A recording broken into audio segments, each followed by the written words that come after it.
जादुई दूध देने वाली भैंस। किशनलाल एक गरीब किसान था। वो अपनी पत्नी बिमला और अपनी भैंस के साथ जीवन बसर किया करता था। उसे अपनी भैंस से बहुत लगाव था। दिन रात उसकी सेवा करता, उसी का दूध बेचकर और कुछ किसानी करके उनका घर चलता था। एक दिन उनके घर के आंगन में एक जहरीला सांप घूम रहा था। जैसे ही भैंस की नजर उस जहरीले सांप पर पड़ी तो वो उससे झगड़ा करने लगी। दोनों की लड़ाई देखकर किशनलाल बीच में आ गया, मगर उससे पहले ही सांप ने भैंस को डस लिया और उसे मार डाला। किशनलाल का रो रो कर बुरा हाल था।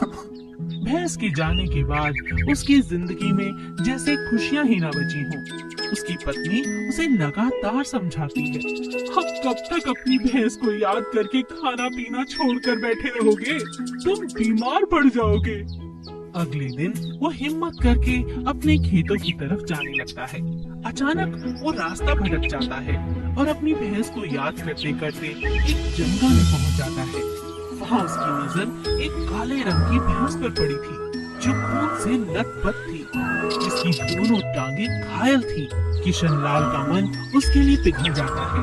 वो जैसे तैसे करके आए और उसे अपने घर ले आता है। ये तुमने क्या किया?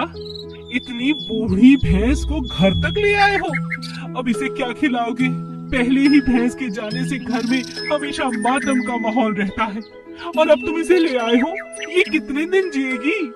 यह सुनकर किशनलाल ने कहा, कोई बात नहीं बिमला, है तो ये भी एक जीव। सोचो अगर हमारी काली इस उम्र में होती तो क्या हम उसे ऐसे जाने देते? ठीक है, जैसी तुम्हारी इच्छा, मेरा क्या।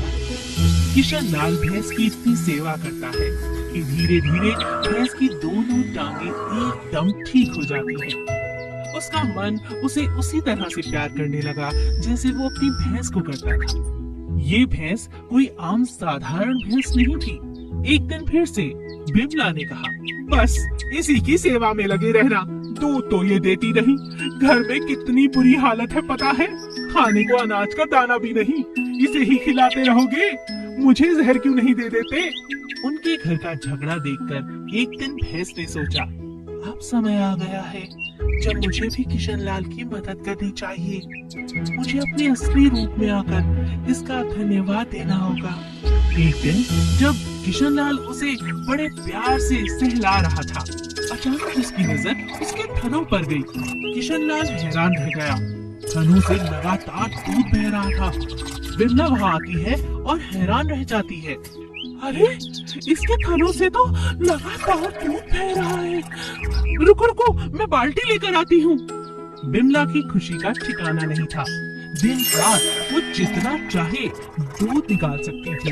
अब तो अपने गांव में क्या, 4 और गांव में उनका दूध जाने लगा, और धीरे धीरे उनके पास इतना पैसा हो गया जिसे जमा करते करते वो थक चुके थे। उन्होंने और कई सारी भैंसें खरीदी, बड़ा घर बनाया और खुशी खुशी रहने लगे।